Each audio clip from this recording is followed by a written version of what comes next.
Greeting, folks, from beautiful Walla Walla, Washington, which is in southeastern Washington. I'm Tony Ichsan, the Director of Facilities at Whitman College, which you see in the background, which is an independent private liberal arts residential college. Today I have with me Tina Campanella with Integrus Architecture. She'll talk briefly about her firm, but more importantly, she'll focus on her thoughts with opportunities that all of us as members can engage our business partner, as well as resources that are available to all of you in serving your institutions. Tina? Well, hello there. And I am Tina Campanella. I am the Higher Education Business Development and Marketing Specialist for Integrus Architecture. We are a 125 member firm that is based out of Seattle and Spokane. I personally work out of the Spokane office, which is where my home is. And Spokane is sort of the central of the Pacific Northwest region. So we are right on the Idaho border, just about halfway between Oregon and Canada. So we have all sorts of different points of reference that we work. We are definitely in the higher education market. We are a Pacific Northwest regional firm. We do work in Washington, Idaho, Montana, some Oregon, and have ventured out into the Dakotas and Utah, Wyoming area as well. In addition to higher education architecture, we are a structural engineering and an interior design firm. We also practice in the K-12 realm, the civic and government realm, and work all over the world. We actually work with some great firms designing U.S. embassies across. So we have people that work in every corner of our globe, and we have lots of specialties to draw upon. Today, specifically, my purpose is to talk about our higher education services and how they can integrate into the PC-APA world, and working with our institutional partners and how we can move forward in our goals to just collaborate and work together. And I guess that's all that I'd like to say about the firm. Now, I think maybe we can talk about the meat of the matter, huh, Tony? Absolutely, Tina. Thank you for that. So what's neat about our discussion is it doesn't matter where you're at as a PC-APA member, whether you're in California, Oregon, Washington, British Columbia, or Alaska, and then even on into Hawaii, that business partners, whether it's regional, such as Integrus in Pacific Northwest, or it's one of the business partners in another area, all can be a great resource to all of our members and their institutions in serving their students. In this particular case, if you could talk a little bit how business partners can be a great resource for our members. Oh, wow. I'm so excited to talk about this. I, for one, my history with APA is getting to the point where it's a few years long now. and so I have really had all sorts of opportunities to work with some really great people at some really fantastic institutions. And the one thing that I really have resonated on over the course of the last, I'm not going to mention how many years, but is that fundamentally, we, being business partners and institutional partners working together, we're all the same. We all have the same goals. We all really would like to support educational excellence in the long run. Either through the education of students, the perpetuation of our campuses, or the provision of products or services. And together we work collaboratively so that we can support that excellence in the education of the students. I mean, that's really what it's all about. We're all training and work to train the people who are going to be out there in the workforce and maybe our replacement someday, So we all have a reason to be able to work together. And our specialties that we provide, I will speak primarily for the purposes of today through the lens of a service provider. our practice, Integrus Architecture, we are a public works provider of architectural engineering and interior design services. And that's from where I know. And so just kind of wanted to make sure that it's understood out there that we are not the used car salesman, the people that are there to accost you and try and beat you down and get you to utilize our services or to buy our products or anything of that nature. There is a perception out there that the business partners are here solely to sell stuff, and that's not what we're about. I for one am a member of the Apple organization as a whole because it provides me with great fun, great conversation, great outlets for knowledge sharing, of which I absolutely find to be the most fun part about my job. I'm a business developer, which doesn't necessarily mean that I always am out there to sell stuff. I am really about perpetuating the great things that come through that coexistence between education and architecture. And, there's lots of different ways that we can do that. First and foremost is the workshops. 1 year ago, actually, Tony was great enough to attend a drive-in workshop, and it was actually at, Whitman College, and we hosted it there. He was in attendance along with, 30 or 40 other folks. And this is a service that is provided free for members.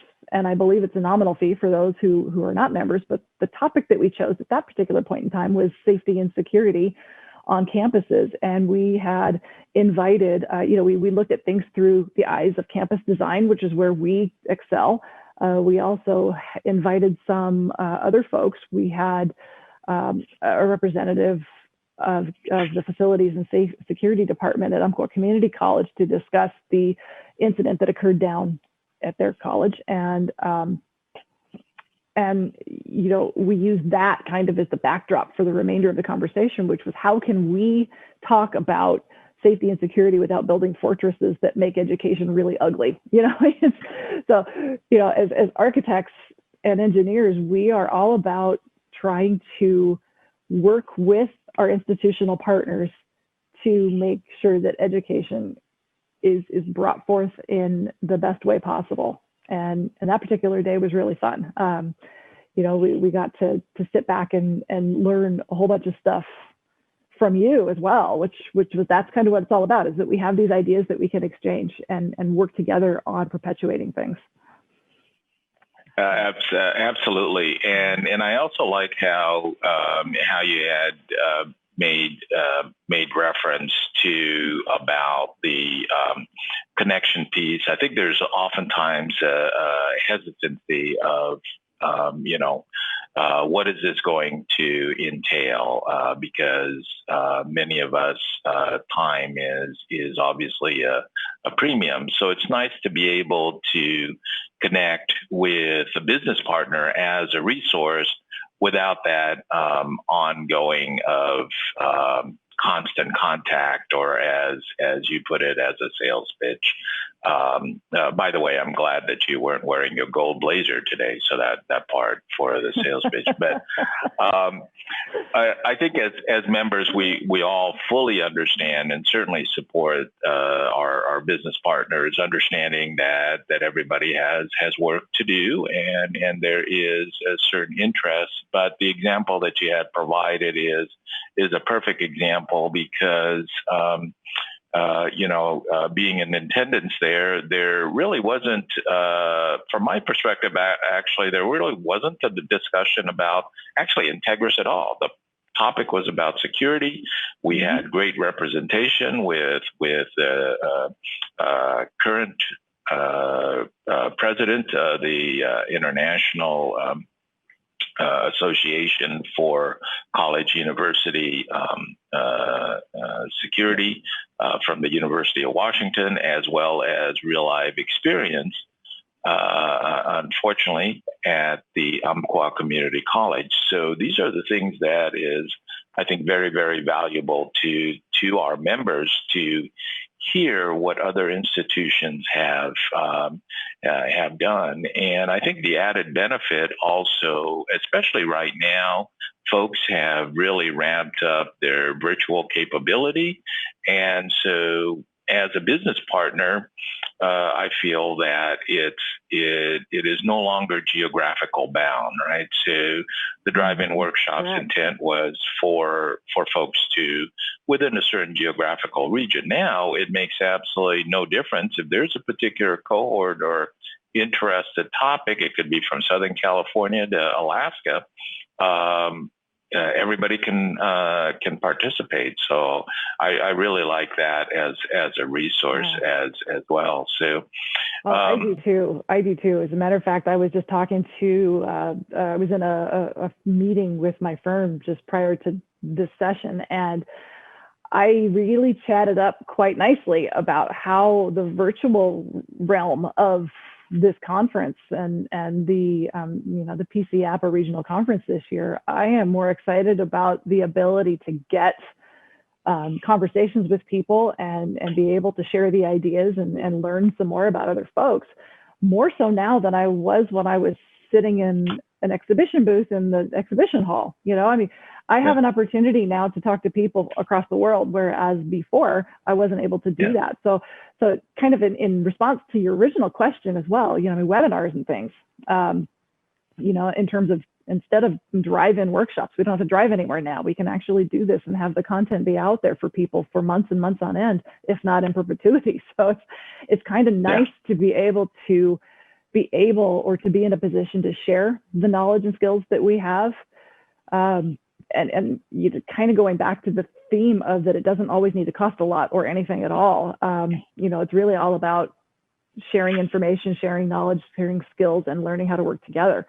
I do have one real quick story about that, though, is that I had met someone through APA actually last year. It was the Rocky Mountain APA conference.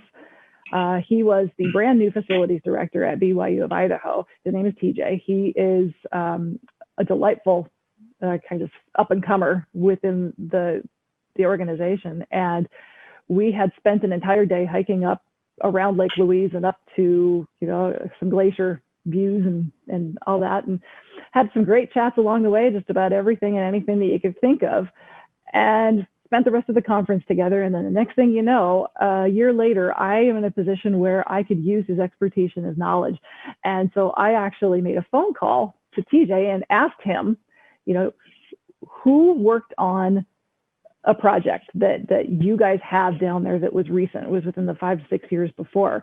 And because we're looking at designing that particular project and or a project like that, and we would like to know who you use so that we could partner with that firm. And he didn't know because he was so new there. However, the next thing that I know is he's connected me with 2 or 3 other people from BYU of Idaho and then 2 other guys outside of the organization. And I came up with a great name and a great contact. So that, in my opinion, is really what APA is all about and how it is that we can truly benefit each other. So TJ knows now that I'm not going to call every time I want something. I'm going to call, if there's some way that we can mutually benefit. And he can call me for exactly the same type of scenario as well. So I think that's pretty incredible. It's a pretty incredible network. And again, I agree wholeheartedly, and that's, I think, inherently what we're all about as a organization that can share that knowledge among our members. And you had mentioned our facility summit here coming up with PC APA, that it's at a minimal cost to our members. But what's really neat about it is we opened it up to other regions as well. So you could be in Florida, in the Southeast region and join our conference, or like you said, in Rocky Mountain. So I think there's a great opportunity to do that. Along those lines, what are some of the other opportunities that you feel can benefit the membership and particularly the institutions that business partners can collaborate with our members on? Oh, wow. That's such an important question. I'm going to answer it from a personal perspective because I think this is really one way that, I know that I would love to assist organizations or my organization, in addition to the institutions that I work with. I love research. I absolutely love to dig in, find out information, and find out how that information can be used to move things forward. Higher education architecture, especially at Integrus Architecture, it is predicated on having a successful understanding of learning environments itself and how the design of those learning environments truly, absolutely can benefit students and the campus as a whole. And so there's all sorts of opportunities for collaborating on research opportunities, collaborating on how spaces are used, collaborating on the research involved with campus planning and how the current campus plan is nurturing the goals of the institution. And how many academicians out there love to write papers, white papers, things that we can put out there and collaborate. And so just lots and lots of great deliverables. I think that, if anybody wants to do it, call me, I'm on, it's like I'm completely on board because I just love to dig in.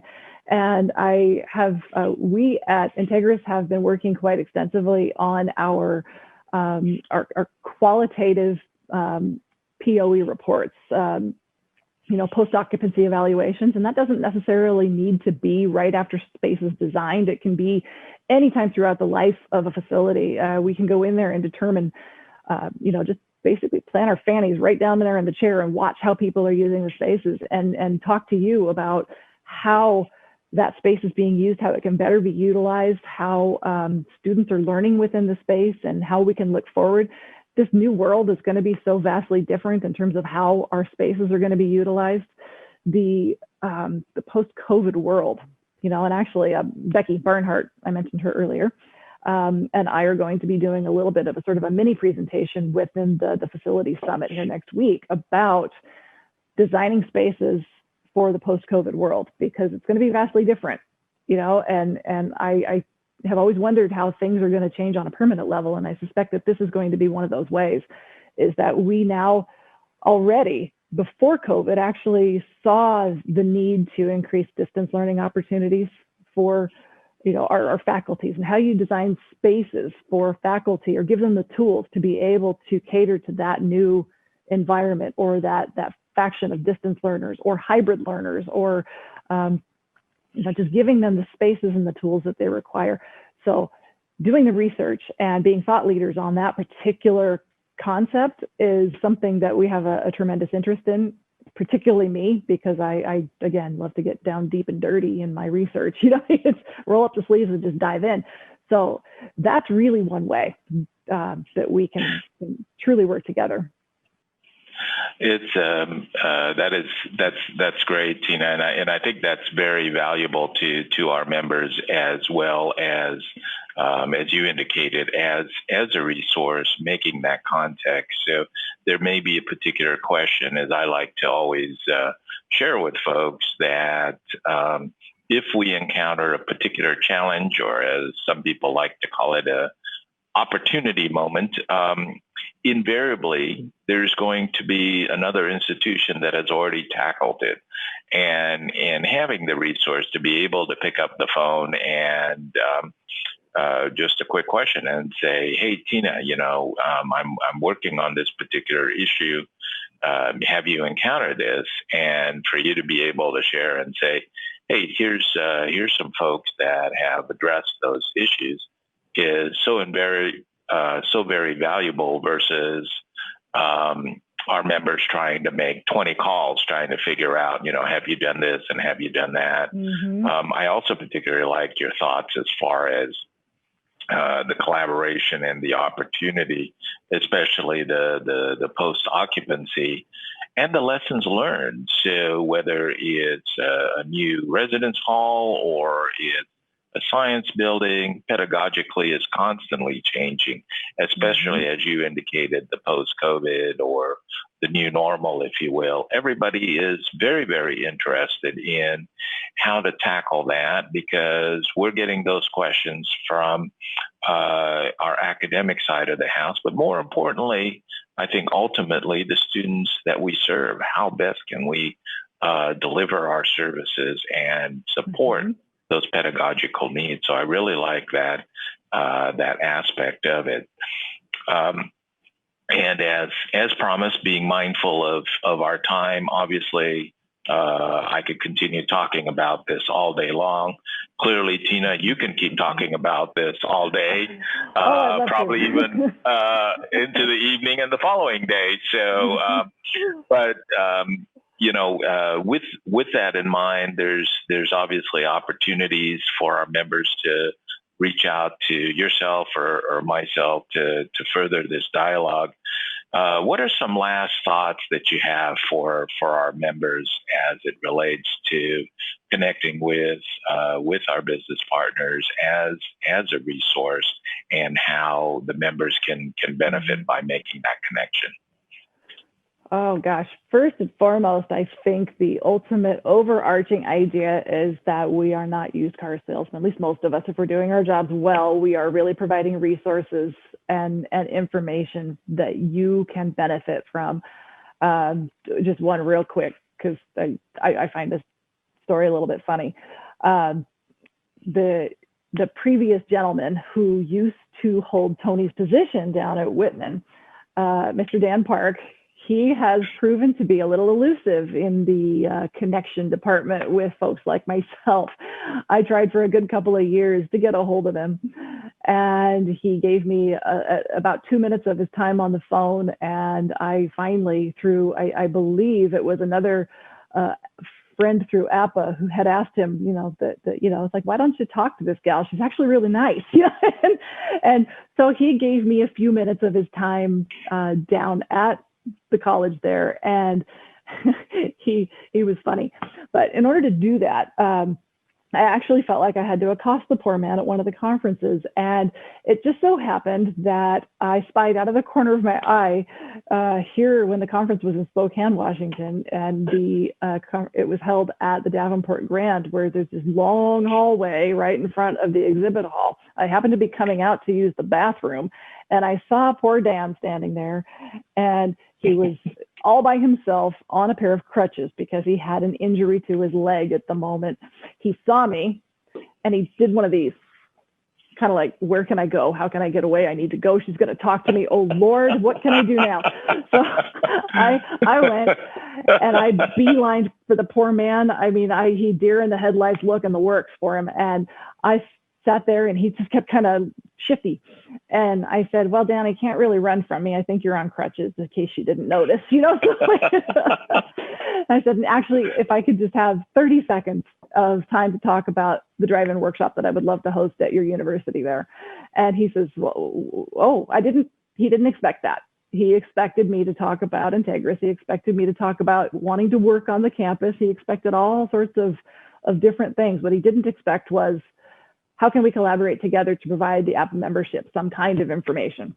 And he immediately just deflated in terms of, big breath out conversation. He says, you know what, that's actually interesting. And so that in and of itself is my message, where we don't always need something from you. We might, it's like at some point, we do have jobs that have to perpetuate the firms that we work for and the organizations that we work with. But for the most part, in this particular environment, it really is about knowledge sharing, collaborating, and really just building our internal networks to mutually benefit one another. That's really where I wanted to take this.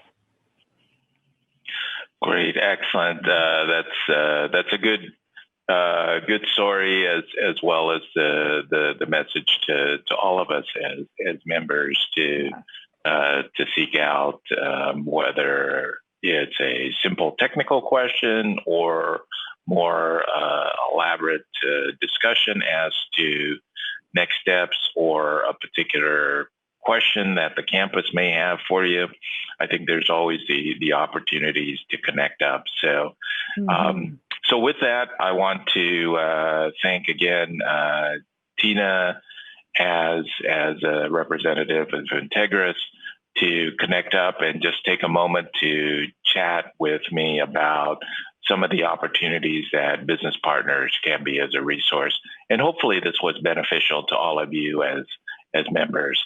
So with that, thank you again, and we'll see you soon. Thanks, everybody.